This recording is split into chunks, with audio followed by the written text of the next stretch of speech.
অনিন্দ্যবাবু, দেখুন, এই যে অধ্যাপকের কথা আপনি বললেন, উনি আসলে ওনাকে আমি কোনো আমলে নেব না। কারণ উনি যেই বিশ্ববিদ্যালয়ে পড়ান সেটা গ্লোবাল র্যাঙ্কিং 2000-এরও নিচে। তো যেই ব্যক্তির ওই ধরনের বিশ্ববিদ্যালয়ে শিক্ষকতা করার যোগ্যতা আছে, সে কি বললো আর না বললো এগুলো নিয়ে মাথা ঘামানোর কোনো প্রয়োজন নাই। বাংলাদেশে রোহিঙ্গা আছে 12 লাখের বেশি, এবং রোহিঙ্গা ক্যাম্পের ভেতরে এরই মধ্যে 11টি জঙ্গি গোষ্ঠী আরাকান রোহিঙ্গা স্যালভেশন আর্মি সহ ঢুকে পড়েছে। এদের কাছে অস্ত্র যাচ্ছে, পাকিস্তানি আইএসআই অস্ত্র দিচ্ছে। কারণ বাংলাদেশ তো এখন পাকিস্তানি আইএসআই এবং পাকিস্তানের অপবিত্র সন্তানদের দখলে, এবং এই অস্ত্রশস্ত্র নিয়ে তারা আরাকান আর্মির সাথে যুদ্ধ করার প্রস্তুতি নিচ্ছে। তো আরাকান আর্মির সাথে যুদ্ধ করার প্রস্তুতি যখন নিচ্ছে, তখন এই যুদ্ধটা বাংলাদেশের এখান থেকেই শুরু হবে। শুরু হলে এর পরিণতি কোথায় যাবে এটা আমি আসলে ভাবতেও চাচ্ছি না। আর আমি বিনয়ের সাথে একটা কথা বলবো, যে যারা কথিত রাজনৈতিক দল, এদেরকে আপনারা ডাকেন আর এরা এসে যা ইচ্ছা তা বলে। এই সমস্ত রাজনৈতিক দলের বাংলাদেশের 300টি সংসদীয় আসনে একটা আসন পাওয়ারও যোগ্যতা নাই। এরা জামানত হারাবে। এই সমস্ত দল, এরা কি দল নাকি? এই জন্য ওরা ভয় পায়, নির্বাচন দিবে না। নির্বাচন দিলে বাংলাদেশে আওয়ামী লীগ, বিএনপি, জামাত, জাতীয় পার্টি, এর বাইরে কিছু নাই। স্বয়ং ইউনূস যদি বাংলাদেশে 300 আসনের সব আসনে বা কোনো কোনো আসনে দাঁড়ায়, আমি চ্যালেঞ্জ করে বলছি ইউনূস জামানত হারাবে।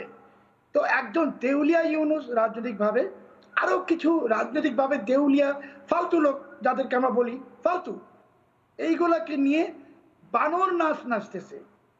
এই যে ভারতকে নিয়ে অশ্লীল অশ্রাব্য কথাবার্তা কেন বলে? কারণ তারা ভারতের উপর ভীষণ ক্ষুব্ধ। ভারত কেন বাংলাদেশকে পাকিস্তানের হাত থেকে মুক্ত করলো? কারণ ওরা তো পাকিস্তানের অপবিত্র সন্তান, ওরা তো রাগ হবেই, ওরা তো ভারতকে গালি দিবেই। ওরা শুধু ভারতকে গালি দিচ্ছে না, ওরা মুক্তিযোদ্ধাদেরকেও গালি দিচ্ছে। কারণ পাকিস্তান এখন, পাকিস্তান তো একটা শুধু দেউলিয়া না, ভিখারি রাষ্ট্র না। ভিখারিরও তো একটা বাটি টাটি থাকে ভিক্ষা করার মতো।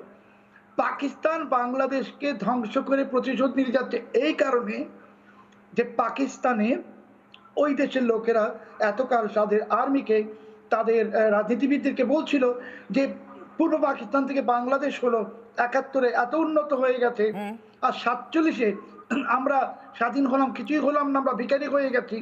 এবং পাকিস্তানে এমন একটা আশঙ্কা দেখা দিয়েছিল, যেখানে পাকিস্তান সশস্ত্র বাহিনী এবং রাজনীতিবিদদের বিরুদ্ধে সাধারণ জনগণ একটা রক্তক্ষয়ী বিপ্লব শুরু করত। এখন পাকিস্তানকে, ওই পাকিস্তানিদেরকে প্রমাণ করতে হবে, পাকিস্তানের আর্মি এবং পলিটিশিয়ানদের, যে না দেখো বাংলাদেশও ধ্বংস হয়ে গেছে, গরিব হয়ে গেছে, ভিখারি হয়ে গেছে।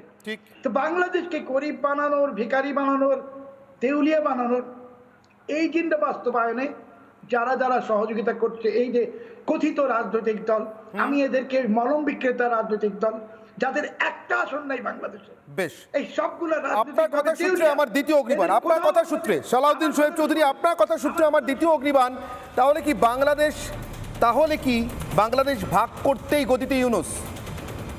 আমরা বলছি ভারত হিসেবে, পাশের প্রতিবেশী রাষ্ট্র হিসেবে বলছি যে ভারত চায় বাংলাদেশ অখণ্ড থাক, আমরা চাই অখণ্ড থাক, চীন ন্যাশনাল আর্মি, আরাকান আর্মি কেউ যেন না ঢোকে। কিন্তু ইউনূস কি চায়? নিঝুম মজুমদার যে বিপদের কথা শেখ হাসিনা বলেছিলেন, প্রকাশ্যে বলেছিলেন, চক্রান্ত চলছে বাংলাদেশের একাংশ, ভারতের উত্তর পূর্বাঞ্চলের একাংশ, মায়ানমারের একাংশ নিয়ে আলাদা খ্রিস্টান দেশ তৈরি করার চক্রান্ত, মার্কিন ডিপ স্টেটের চক্রান্ত, দক্ষিণ পূর্ব এশিয়া একটা খ্রিস্টান দেশ তৈরি করার চক্রান্ত, একেবারে পূর্ব তিমুরের মতো করে। পূর্ব তিমুরের লোকজনের সঙ্গে খুব ভালো সম্পর্ক মোহাম্মদ ইউনূস, দুদিন আগে দেখা করছিলেন দেখলাম। তো আমার প্রশ্ন, সেই চক্রান্তের পার্ট হিসেবেই কি তার মানে ইউনূসের আগমন? উনি চান ওনার দেশের মাটি অন্য কারোর হাতে যাক? আপনাকে অনেক ধন্যবাদ। ইউ রাইটলি সেইড, আপনি যে কথাগুলো বলেছেন আমি সেগুলোতে আসছি। আমি শুধুমাত্র এখানে কয়টা কথা একটু অ্যাড্রেস করতে হবে, আমাকে একটু সময় দিতে হবে। সেটা হলো এই যে ফারুক সাহেব যিনি যেই কথাগুলো বললেন যে ইন্ডিয়ানদের মাথা ব্যথা, প্রচন্ড ভয়, ক্ষোভ, ইন্ডিয়ানরা কেন বাংলাদেশ নিয়ে কথা বলবে, আমি খুব আশ্চর্য হয়ে যাচ্ছি উনার এই দ্বিচারিতা দেখে। কারণ উনার ফেসবুকে জুন 14, 2021, অক্টোবর 8, 2023, মে 6, 2024 আমি পোস্টের কথা উল্লেখ করতে পারি যেখানে তিনি বাংলাদেশে বসে ফিলিস্তিন নিয়ে খুব চিন্তা ভাবনা করছেন। এখন বাংলাদেশে বসে উনি ফিলিস্তিন নিয়ে শুধু চিন্তাই করছেন না, ওনার পুরো ফেসবুক ঘাটলে আমি দেখতে পাবো যে ফিলিস্তিন নিয়ে উনি আন্দোলন করছেন, উনি সমাবেশে ভাষণ দিচ্ছেন, অন্য দেশ নিয়ে উনি প্রচন্ড ভাবতে পারবেন। কিন্তু অন্য দেশের কোনো মানুষ যখন বাংলাদেশকে নিয়ে ভাববে এই গ্লোবাল ভিলেজে, তখন ওনার খুবই মাথা ব্যথা হচ্ছে। এবং সেকেন্ড কথাটা যেটা আপনার প্রশ্নের ভেতরেও সেই ওই অংশটা আছে, সেটা হচ্ছে বাংলাদেশে ব্যবসা বাণিজ্য, রাজনৈতিক প্রভাব, সামাজিক প্রভাব এবং কালচারাল হেজিমনি, মাথা রাখবেন আমি শব্দটা আবার বলছি, কালচারাল হেজিমনি বা আধিপত্যবাদ সবচাইতে যে দেশের বেশি সেটা হচ্ছে পশ্চিম তথা আমেরিকা। ইংল্যান্ড, আমেরিকা বাংলাদেশের ব্যবসার 80% দখল করে আছে। ব্যবসা, বিনিয়োগ, ফরেন ইনভেস্টমেন্ট, বাংলাদেশের রাজনীতিতে এই যে প্রধানমন্ত্রীকে টপল করেছে, এই যে প্রধানমন্ত্রীকে দখলদার ইউনূস এখানে এসে বসতে পেরেছে, এই পুরোটা করেছে এই আমেরিকা। একই সাথে উনি যে দলটা আগে করতেন, মানে এখন যে দলটা করেন, তার যদিও তিনি ভাগ হয়ে গেছেন, তার যে আগের নেতা নুরুল হক নুরু, তিনি প্রতি আমেরিকার সবগুলো অনুষ্ঠানে যান। আমেরিকার ইন্ডিপেন্ডেন্ট ডে বলেন, এই প্রোগ্রাম সেই প্রোগ্রাম, এবং উনি নিজেও মনে হয় গেছেন কয়েকবার। তো আমেরিকার প্রোগ্রামে যাওয়াটা খুবই মজার, আমেরিকা বাংলাদেশে হস্তক্ষেপ করবে খুবই মজার, বাংলাদেশকে দখল করে নিবে, বাংলাদেশের সরকার টপল করবে, বাংলাদেশের উপর ছড়ি ঘুরাবে। এই যে ডোনাল্ড লু কয়দিন পর পর আসে, এই যে বাংলাদেশের একজন অ্যাম্বাসেডর পিটার হাস দিনের পর দিন বাংলাদেশের ব্যাপারে নাক গলিয়েছে, ফারুক হাসান কি কখনো ঠিক এইভাবে তেড়ে ফুরে বলেছে যে আমেরিকার জনগণের এত এত ক্ষোভ কেন, এত ক্ষোভ কেন, এত কেন তাদের ইন্টারেস্ট, এটা বলেছে? কেন ফারুক হাসান বলছে জানেন? আপনারা আসলে আসল জিনিসটা ধরতে ভুল করছেন। সেটা হচ্ছে এই ফারুক হাসানদের প্রচন্ড হিন্দু বিদ্বেষ, নট ইন্ডিয়া।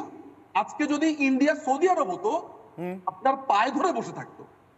আপনি যতই বলতেন মিসকিন, যেমন আপনি যদি একটা লাথি দিয়ে বলতেন মিসকিন, আপনার পা ধরে হে হে হে হে এরকম করতে থাকতো। এটা হচ্ছে বাঙালি মুসলমানের মন, মাথা রাখতে হবে। নিজুম বাবু, আমি বুঝতে পেরেছি আপনি যে কথা বলতে চেয়েছেন আমার কাছে স্পষ্ট। আমার সময় যেহেতু শেষ, আমি আরেকবার, এত কিছুর পরেও ফারুক হাসান, দেখুন এইখানেই বোঝা যায় ফারুক হাসান বড় ভাই সবসময় বড় ভাই হয়।